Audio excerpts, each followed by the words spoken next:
You've done a few of these interviews now, written, audio-based, TV-based. What's a question you wish you got asked more by people doing interviews? Is this one of the rapid fire ones? No. As an example, we had a photographer in here once doing an interview, and he spoke for 20 minutes about personal finance. Right. Like, that's his obsessive topic that he likes to get into. Is there anything like that? If I had a subject matter that still fascinates me, it's what's happened over the last 100 years. And being an industrial designer, I see it so implicitly and so incredibly in detail. But the last 100 years has been absolutely pinnacle in the human race, right? So let's go back 100 years right now. You and I go back in time. We will be sitting probably in a shed with a dirt floor in 1921. Yeah. No televisions, none of this technology, no lights, no nothing. There would be no power most likely because the masses didn't have it back then. So we've come so far in 100 years. 100 years in the time human beings have been on the planet. And again, this goes back into all of this product and psychology of where we're all at the moment, and that's why I find it so fascinating. But so much has happened in my area because that's what industrial designers did. We were born out of the industrial period in the 30s and 40s to build product and make product repeatable, and then all of a sudden people became very rich from it because then they went, oh, wow, I can make an FM radio and make, millions of them. So what I find fascinating now is how condensed the last 100 years has been for the human being, and are we coping with all the variables from the last 100 years psychologically, which I don't think we are. No, I don't so, whether it's the computer you have or whether it's relationships or dating, it's become so complex because now, 100 years ago, I'm not saying that, but I could have asked you on a date. I could ask that, that woman over there on a date. I can ask, it personally and,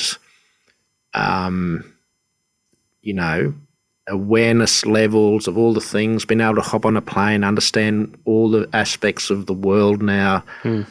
I find all of that very fascinating. Where we're at right now, and is our mind and are our minds coping with all of those things? And it just opens up many things. Yeah. It just opens up so many doors. As you know now, all of the things that have come out, obviously, which we all have opinions of, whether it's Black Lives Matters or whether it's LGBT or whatever it is, or there's a million one things now, right?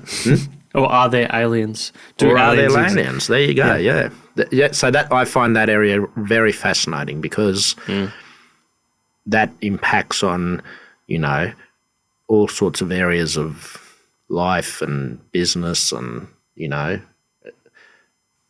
because anything's possible now, isn't it? Have you read Homo Sapiens by Yuval Noah Harari? No, I know of it. I think you'd like it. Okay. It's a very, very good book, and it talks about that stuff in particular. And you're right, it's super fascinating. It's like how do humans deal with the fact that they've basically got in their phone all knowledge on Earth.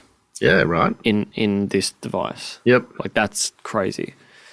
And the little things like Netflix and what people do now when it comes to watching entertainment, they fall into sort of this period where they're just like stunned by the amount of choice that they have that they don't actually make a choice. I'm guilty of that. Yeah. Like, we can be sitting there on Netflix and right? You're just going through everything, and it's like, oh, but maybe this would be better.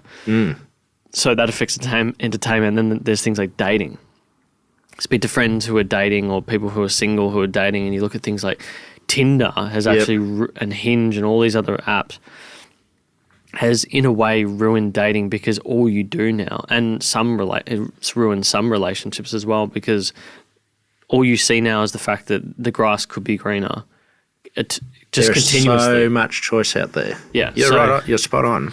So that is one of the biggest ones to me. Is the abundance of everything has made a lot of people not so much complacent, but they're frozen. Yep. In decision making. Yeah, but the ultimate, and that you're leading into it. The ultimate that this takes us to is 100 years ago. You and I would be sitting there, whatever, we'd be having a beer or probably not, or some homemade, moonshine or something, and there wasn't all the complexities and all the things. So there wasn't and don't get me wrong, it was present, but mental illness wasn't as prevalent as it is now. Yeah. So 100 years ago, people just got on with their lives, and it was, and I'm not being disrespectful, but, a woman had her place, a man had his place, and the children had their place, and you lived and you had shelter and you got on with things. It was a simple life, right?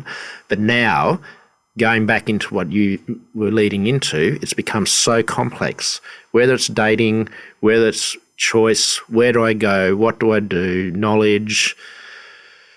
It's pretty full on stuff. Yeah. So now there's new aspects of really heightened, complexities of, people and their stress and anxiety levels. I think you would know people's anxiety levels are through the roof now. Yeah. Their mental illness is through the roof. And I know that they're very aware of it. The government's very aware of it, and people are very aware of it. But when you look at that timeline over the 100 years, it started there. That's how it would have been. But now for 2021, it sits up here, whereas back then it would have been still here. It's like a hockey puck. So it's just opened up a gamut, and whether the human mind right now is able to deal with it, I don't think it is. No, I don't think so. And it's a topic you could talk about for hours. Sorry. So that's a good area. That was a really good question. So I had to think about it though.